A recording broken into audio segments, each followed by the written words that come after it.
For an emergency snake bite, you're going to require a pink, a blue and a green catheter. These are your different sizes, so your 20 gauge, 22 gauge and an 18 gauge. You're going to need a catheter plug, a 50ml syringe, a pink 18 gauge needle, and then you're going to fill that with 42 ml of saline, and you're going to need 2 of those. Then you'll need 1 5ml syringe, 2 3ml syringes or 2.5 mils. You can also use 60ml syringes as well for the larger ones. Okay, and lastly, you're going to get the antivenom in the fridge. You're going to need to know what type of snake it is to know which antivenom to get. And then you're going to pop it in your pocket to warm it up. In the meantime, you're going to need adrenaline,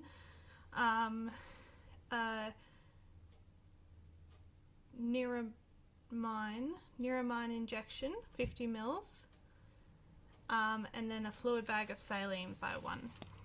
Okay, so in the case of an emergency external hemorrhage, you're going to grab swabs and apply pressure to the wound. It is important that you apply pressure to stop the bleeding. Artery forceps can be used to apply pressure if you can see an artery or a vein that needs clamping. Once you applied pressure, you're going to apply a bandage. You're going to want to apply it reasonably tight, but not too tight to cause swelling of the limb, but enough to control the bleeding.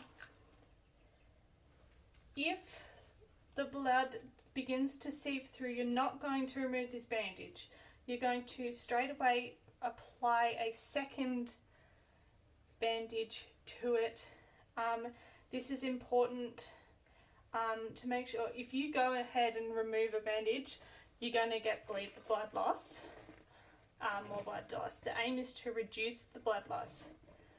When you have applied bandages, you want to make sure that the patient's limb is not swelling or anything, and that you still have feeling in the toe area.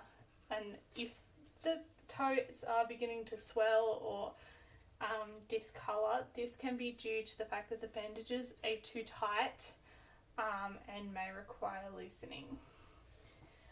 Once you have stopped the bleeding, you're going to want to inform the veterinarian so treatment can be taken.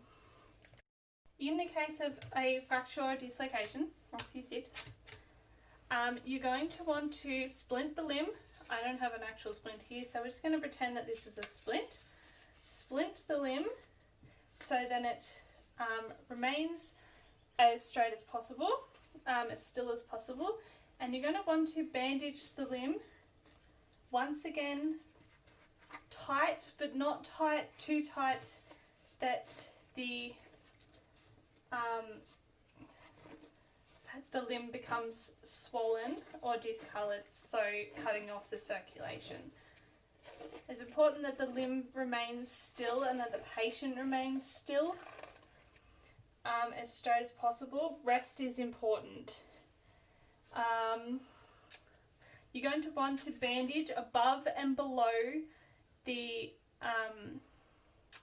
site, restrict movement. Such bandages you can, if you have the equipment, perform a Robert Jones bandage. This involves the use of cotton wool, wrapping the limb in cotton wool. You will tape the toes here, but above and below the toe, like that. Wrap the limb as straight as possible so it remains straight with cotton wool, once with vet wrap, and then again with another stronger vet wrap. Once again, checking the toes for any discoloration, monitoring them for swelling or discoloration that could indicate that the bandage is too tight and you're restricting flow to the patient's limb. Respiratory distress. In this case, you're going to be checking the patient's breathing, monitoring them and timing their breaths. This is important. You're going to want to check their breathing pattern. Are they breathing heavily or slowly, like gasping for air, or are they breathing really fast? You're going to want to check for blockages in their mouth. And when they lay them down, Roxy, sit down. Sit down. Good girl. Lay down. No. Good girl. Roxy, lay. Roxy, stay. I'm going to lay them down, and you will probably require assistance, and extend their neck to encourage breathing and airflow into the lungs. Good girl. Sorry.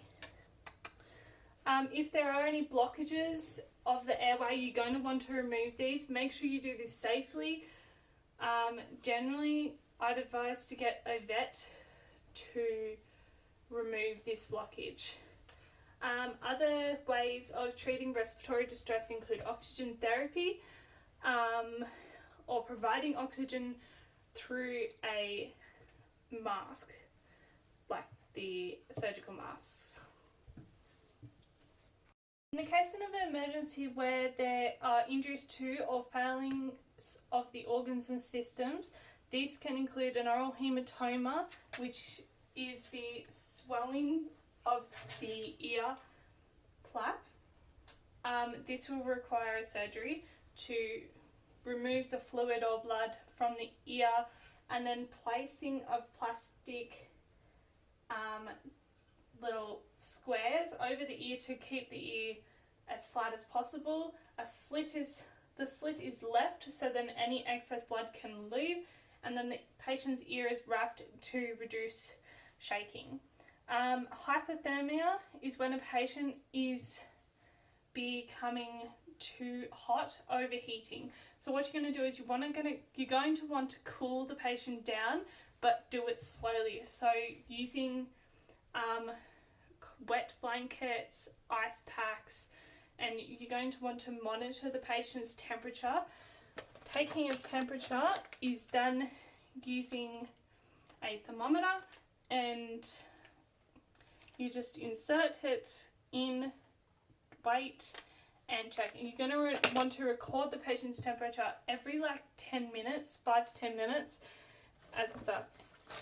In the case of a respiratory distress, injuries to and failing of organs and systems, you're going to want to monitor the patient's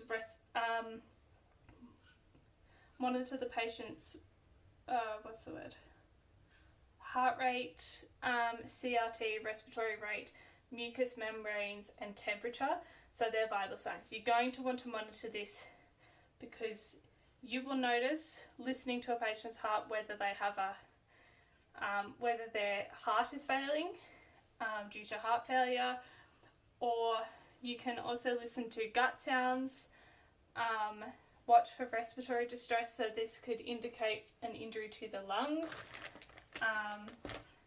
Checking a patient's gums for jaundice, or whether they're really pale. This can be due to a lack of oxygen, or many reasons, dehydration. Checking the patients whether they're lethargic. Respiratory rate is important, heart rate is important, temperature is important. Depending on the type of injury or the organs and systems that have been injured to or are failing.